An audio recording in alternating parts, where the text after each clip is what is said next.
গত বছর দ্বাদশ জাতীয় নির্বাচনের সময়টায় দেশের গার্মেন্টস শিল্প ব্যবসায়ীদের কপালে ছিল চিন্তার ভাঁজ। আকাশে বাতাসে তখন যুক্তরাষ্ট্রের স্যাংশনের গুঞ্জন। সাধারণ মানুষ থেকে শুরু করে অর্থনীতিবিদ, রাজনীতিবিদ, মন্ত্রী, আমলা, এমনকি তৎকালীন প্রধানমন্ত্রীর মুখেও শোনা গেল স্যাংশনের আশঙ্কা। আন্তর্জাতিক শ্রম আইন ব্যবহার করে বাংলাদেশের তৈরি পোশাক খাতের উপর বড় ধরনের স্যাংশন আসতে পারে, এমন গুঞ্জনে তখন উদ্বিগ্ন সকল মহল। ব্যাপারটি রাজনৈতিক ছিল তা নতুন করে বলার অপেক্ষা রাখে না।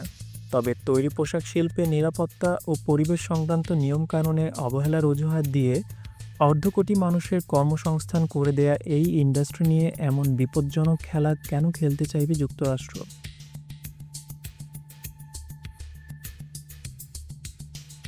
স্যাংশন হয়নি, গুঞ্জন থেকে গেছে গুঞ্জন হিসেবেই। তবে যদি হতো তাহলে অভিযোগ কি সঠিক হতো? নিরাপত্তা ও পরিবেশগত আন্তর্জাতিক শর্তাবলী মেনে চলার ক্ষেত্রে বাংলাদেশ এগিয়েছে বহুদূর, কিন্তু তা নিয়ে আলোচনা যেন বড্ড কম। গত এক দশকে গার্মেন্টস সেক্টরে কর্মক্ষেত্রে নিরাপত্তা আর আন্তর্জাতিক রেগুলেশনস মেনে চলায় বাংলাদেশের অভাবনীয় অগ্রগতি যেন যথেষ্ট স্বীকৃতি পাচ্ছে না।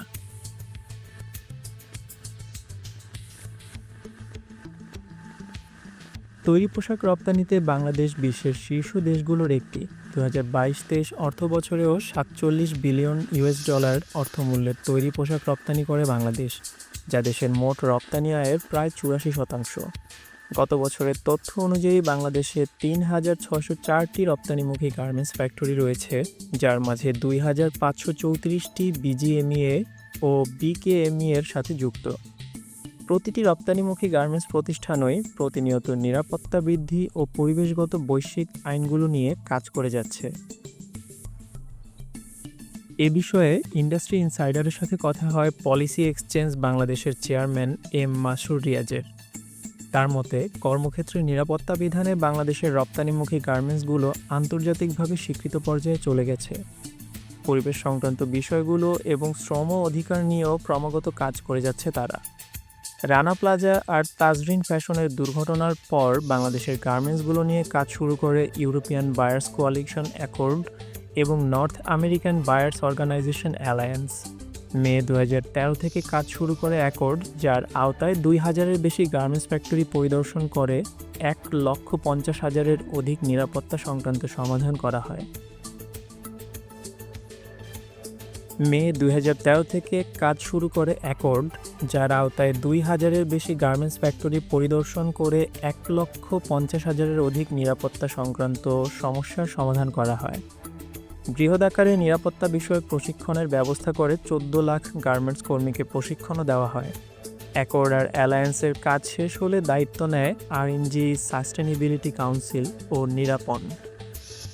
অন্যদিকে ন্যাশনাল ফায়ার কোড এবং বাংলাদেশের ন্যাশনাল বিল্ডিং কোডের আওতায় চলছে ঝুঁকিপূর্ণ ভবনের নিরাপত্তা মূল্যায়ন। 2022 সালে গার্মেন্টস সহ আরও কিছু ইন্ডাস্ট্রি নিরাপত্তা দেখভালের জন্য ইন্ডাস্ট্রিয়াল সেফটি ইউনিট প্রতিষ্ঠা করে সরকার। পাশাপাশি শ্রম আইন 2013-এর আওতায় 6,000-এর অধিক নিরাপত্তা কমিটি গঠিত হয়েছে বিভিন্ন সেক্টরে। এই কমিটির কল্যাণে ট্রেড ইউনিয়নের রেজিস্ট্রেশন প্রক্রিয়া অনেক সহজ হয়ে গেছে, বেড়েছে ইউনিয়নের সংখ্যা।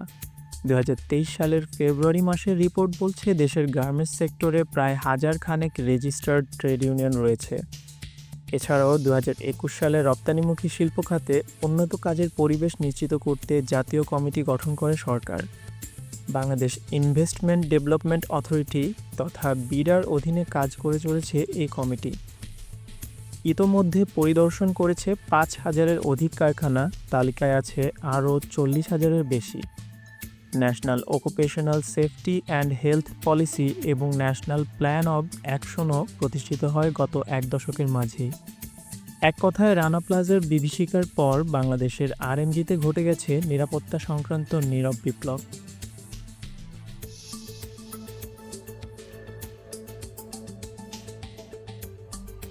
Leadership in energy and environmental design, সংক্ষেপে লিড, বিশ্বের সর্বাধিক ব্যবহৃত বিশ্বাসযোগ্য গ্রিন বিল্ডিং বা পরিবেশগতভাবে টেকসই অবকাঠামোর রেটিং ব্যবস্থা এটি।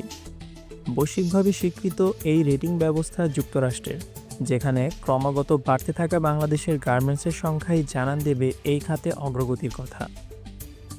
হালনাগাদ তালিকায় বাংলাদেশের লিড সার্টিফিকেট প্রাপ্ত পরিবেশ বান্ধব ফ্যাক্টরির সংখ্যা 233।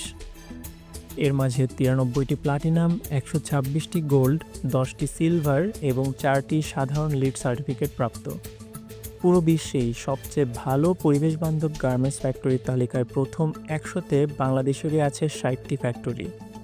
আরও যদি দেখতে চান সেরা 10-এর তালিকা, সেখানে 9বারই দেখতে পাবেন বাংলাদেশের নাম। নিরাপত্তা ও পরিবেশ বান্ধব নিয়মকানুন মেনে চলা যে কোনো রপ্তানিমুখী ব্যবসায়ের জন্য আবশ্যক, কেননা এতে দুর্ঘটনা কমে, উৎপাদন বাড়ে আর আন্তর্জাতিক ক্রেতার বিশ্বাস অর্জন করা যায়। এটি ব্যবসার জন্য আর্থিকভাবে লাভজনক। একটি উদাহরণ দেওয়া যাক। লিড সার্টিফিকেট প্রাপ্ত একটি কারখানায় 24 থেকে 50% বিদ্যুৎ এবং 40% পানি সাশ্রয় হয়।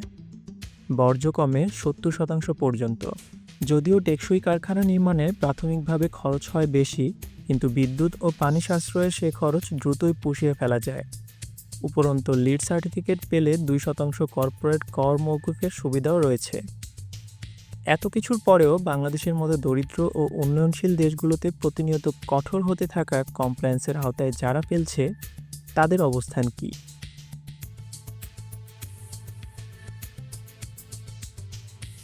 পশ্চিমারা তৃতীয় বিশ্বের দেশগুলোকে টেকসই উন্নয়নের গল্প শোনালেও তাদের দেশের রয়েছে অনেক ফাঁকফোকর।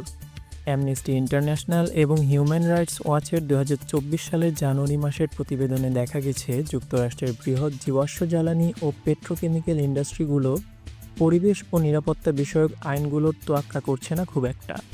ঝুঁকিতে ফেলছে স্থানীয় মানুষের স্বাস্থ্য ও নিরাপত্তা। ইউরোপিয়ান এনভায়রনমেন্ট এজেন্সির আরেক প্রতিবেদনে বলা হয়েছে, ইউরোপে ও বিশ্বে বেড়েছে রাসায়নিক দূষণ। কেমিক্যাল ইন্ডাস্ট্রির উৎপাদনের প্রভাব পড়েছে ইউরোপিয়ানদের স্বাস্থ্য ও সুরক্ষায়। বাংলাদেশ সহ উন্নয়নশীল দেশগুলোর উপর পশ্চিমারা যেসব কঠোর আইনকানুন চাপিয়ে দেয়, সেগুলোর সবচেয়ে বড় সমস্যাটি হলো প্রায়োগিক বৈষম্য। যেমন, ইউরোপিয়ান ইউনিয়ন বাংলাদেশকে জানিয়েছে তাদের ডিউ ডিলিজেন্স অ্যাক্ট পুরোপুরি মানতে না পারলে বাংলাদেশ থেকে পোশাক কিনবে না বৈশ্বিক ব্র্যান্ডগুলো। অথচ পোশাক উৎপাদনকারীর ওপর আইনের যে চাপ, ক্রেতার উপর সে চাপ নেই। সব কমপ্লায়েন্স মেনে পোশাক তৈরি করতে খরচ হয় বেশি, কিন্তু ইউরোপিয়ান ক্রেতারা বর্ধিত মূল্যে সে পোশাক নিতে চান না। একদিকে শ্রম আইনের ভয় দেখানো হচ্ছে, অন্যদিকে সস্তা শ্রম কাজে লাগিয়ে কম দামে পোশাকও কিনতে চান তারা। একাধিক অডিট ও নিত্য নতুন আইনের ফিল্টারের মধ্যে দিয়ে যেতে উৎপাদনের সময়ও খরচ বাড়ে, কিন্তু বাড়তি সেই মূল্য দিতে অনীহা দেখা যায় বৈশ্বিক ব্র্যান্ডগুলোর মাঝে। কারণ আইন প্রয়োগকারী কর্তৃপক্ষ পোশাক উৎপাদনকারীর উপর যতটা চাপ প্রয়োগ করে, ঠিক ততটাই উদাসীন থাকে পোশাক ক্রেতাদের ক্ষেত্রে। এরই মধ্যে ইউরোপিয়ান দেশগুলো আরও কঠোর আইনকানুন তৈরি করবে বলে শোনা যাচ্ছে। 2026 সালে এলডিসি গ্র্যাজুয়েশন সম্পন্ন করতে চলা বাংলাদেশের জন্য নতুন কোনো রেগুলেটরি বাধা বড় বিপদ ডেকে আনবে বলেই মনে করা হচ্ছে। সেজন্য কূটনৈতিক পর্যায়ে আরও শক্তভাবে আমাদের অবস্থান জানাতে হবে। গার্মেন্টস মালিকরা বহুদিন ধরেই ন্যায্য মূল্যের ব্যাপারে দর কষাকষি করে আসছেন। পাশাপাশি যেসব আইনের খড়গে ফেলার কথা বলা হয়, সেসব ক্ষেত্রে গত 1 দশকে বাংলাদেশের যে উন্নতি হয়েছে তা আলোচনায় আসতে হবে। নিরাপত্তা ও পরিবেশ বান্ধব উন্নয়ন রাতারাতি হয় না, এটি একটি প্রক্রিয়া। এই প্রক্রিয়ায় বাংলাদেশের অগ্রগতি প্রশংসনীয়।